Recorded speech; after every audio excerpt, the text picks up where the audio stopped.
Hey guys, my name is Peter, also known as Divine or The Railgun, and the video I bring you guys today it's focused on an aspect that I don't see those many articles or videos talking about, but in my opinion I think it's a pretty important aspect of any card game. So, you're probably asking yourself, why should I listen to the guy with the horrible yellow shirt?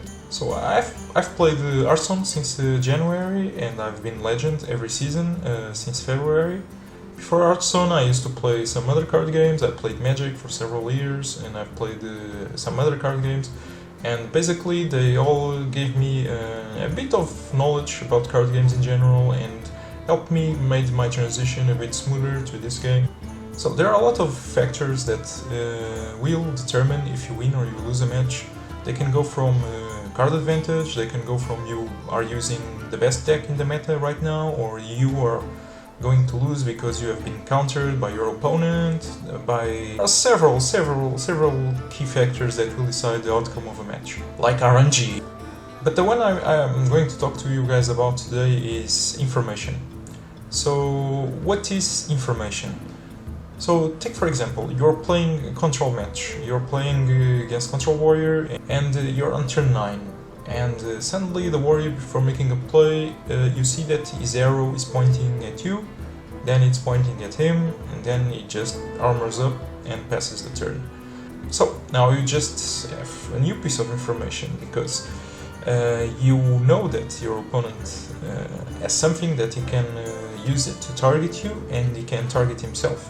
So, and you probably know the meta, and you know what Control Warriors play, so you know that that's probably Alexstrasza. So he gave you a piece of information.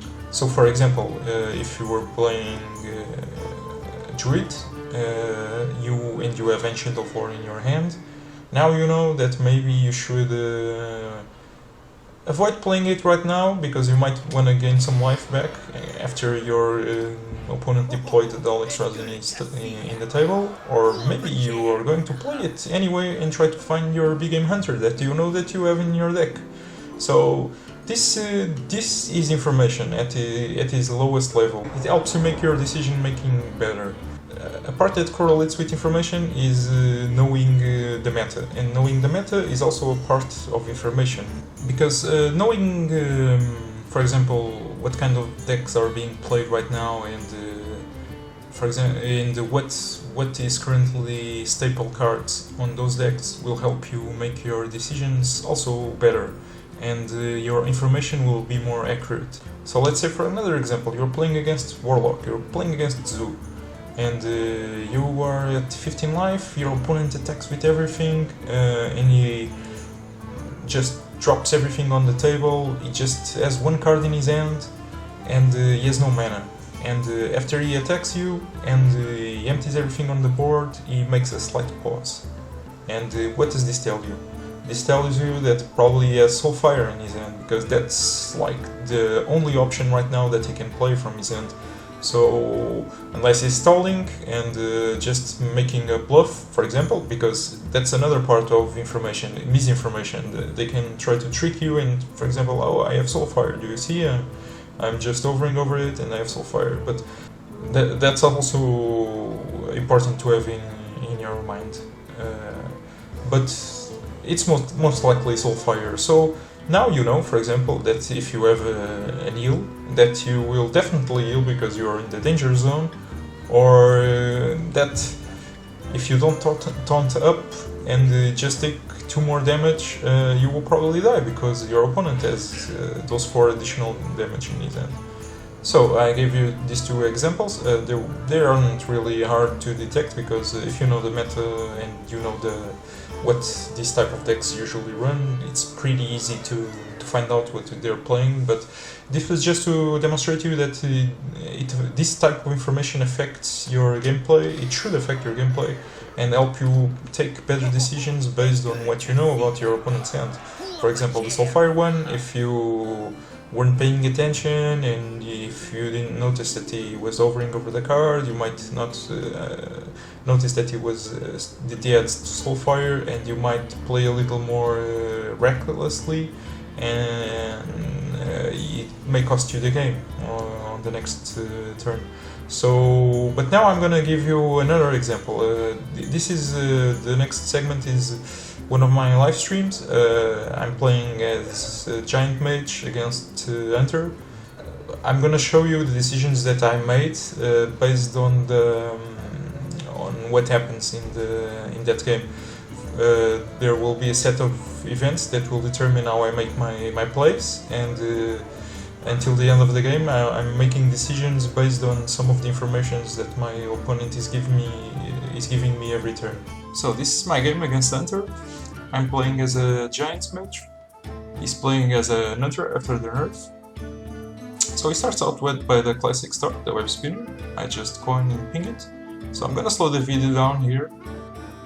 So if you noticed, he had 3 cards in his hand before I killed the web spinner. So now I know for a fact that one of those cards, it's the card that the web spinner gave him when he died with that rattle effect. So that's important because I'm playing Ice Block and stuff like that. So I know that at least one of those cards is not flared. So here I'm gonna play the Doomsayer because I want to start gaining some tempo advantage. This prevents him from also playing the Animal Companion or any other minion on his third turn. It's pretty important, so I take a lot less damage.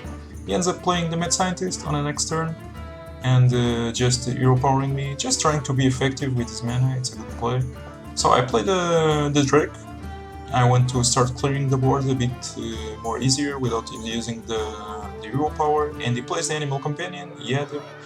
I clap the hands because it's the third Animal Companion that gives a offer in a row against me in that day, and really makes me sad when I'm playing mage. So he attacks with everything, and this is a pretty important turn. I'm gonna draw some cards, see what are my options, and this turn is pretty important.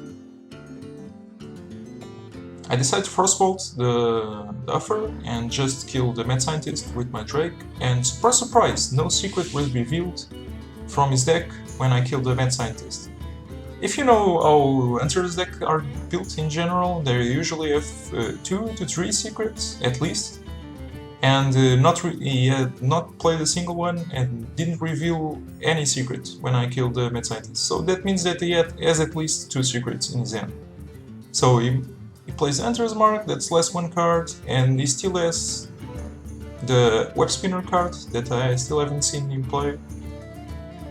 So it means that he has at least 3 cards in his hand that are not flared. So he plays Web Spinner, he plays the Buzzard, he still has those 3 cards, and then he plays the Crab that leads the card from the Web Spinner. Now I know for sure that he does not have the Flare, so he keeps playing cards, so at least he has now 2 secrets on his hand. And 2 cards that I don't really know about that might be flared. I play Frost Nova and I will play Doomsayer. I need to clear the board, and he will spend now a lot of resources. Enters Mark, kill command, and he plays a secret. So that was an accurate assumption. He still has at least 1 secret in his hand. He played 1, so he has 1 card that I don't know, and it might be flared in his hand. So I play Mountain Giant, I pick the Buzzard, and I Frostbolt the Hyena. He draws the card. And now he plays Leroy, goes for my face, of course, he's an Hunter, and then he plays the Mad Scientist. So he only has 1 card in his hand, and I know for a fact that that is a secret. So that helps me plan my turn a little better. So first things first, I need to find out what secret it is, so I'm gonna test it with the smaller minions, see if it's Freezing Trap. It's not Freezing Trap, I kill Leroy, and then I have a decision to take. Do I keep killing the minions, or do I just go face and try to finish the game, quick clear, and put him on a clock? I decide for that option, and I just need to ensure myself not to die on the next turn. And I play the Belcher, and I play the Ice Block, because I know that for a fact he does not have Flare.